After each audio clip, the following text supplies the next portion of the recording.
আসসালামু আলাইকুম। আজকে আমি আপনাদের সাথে আরও একটি নতুন ভিডিও শেয়ার করছি।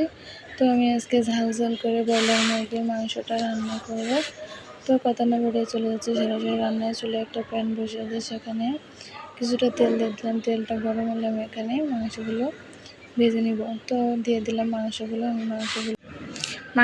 আমি লাল লাল করে ভেজে নিব। আর মাংসগুলো কিন্তু আমি আগে কেটে ধুয়ে পরিষ্কার করে ম্যারিনেট করে রেখে দিয়েছিলাম। লবণ, হলুদ এবং মরিচের গুঁড়া মেখে রেখে দিয়েছিলাম আধা ঘন্টা। তো লাল লাল করে আমার মাংসগুলো ভেজে নেওয়া শেষ। এখন আমি একই প্যানে 2টা বড় সাইজের আলু কেটে রেখেছিলাম, সেটা ভেজে নেব লাল লাল করে। তো দেখেন আলুটা আমি ভেজে উঠিয়ে নিলাম। এবার আমি রান্না বসিয়ে দেবো। তো চুলে একটা প্যান বসিয়ে দিলাম। প্যানটা একটু গরম হলে দিয়ে দিলাম তেল এবং গোটা মশলা, তেজপাতা, এলাচ, লং এবং কিছুটা পেঁয়াজ। এগুলো আমি একটু নরম নরম করে ভেজে নেব। তো নরম নরম করে ভেজে নেওয়া শেষ। এখানে আমি দিয়ে দিচ্ছি আদা রসুন বাটা, দিয়ে আমি নেড়ে একটু মিশিয়ে দিচ্ছি। এখন আমি এখানে একটু পানি দিয়ে দিচ্ছি যাতে আমার মশলাটা পুড়ে না যায় এবং একটু সময় নিয়ে কষাতে পারি এবং মশলার কাঁচা স্মেলটা চলে যায়। এখন বাকি মশলাগুলো দিয়ে দিচ্ছি।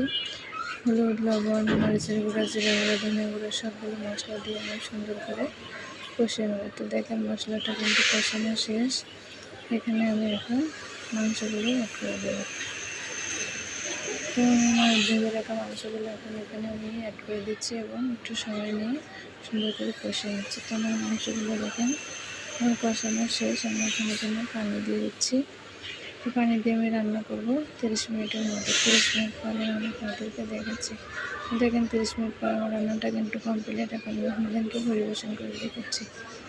তো দেখেন আমার রান্নাটার ফাইনালি লুক কিন্তু এরকম হয়েছিল। খেতেও কিন্তু খুবই মজা হয়েছিল। আজকে এখানে শেষ করছি। আল্লাহ হাফেজ।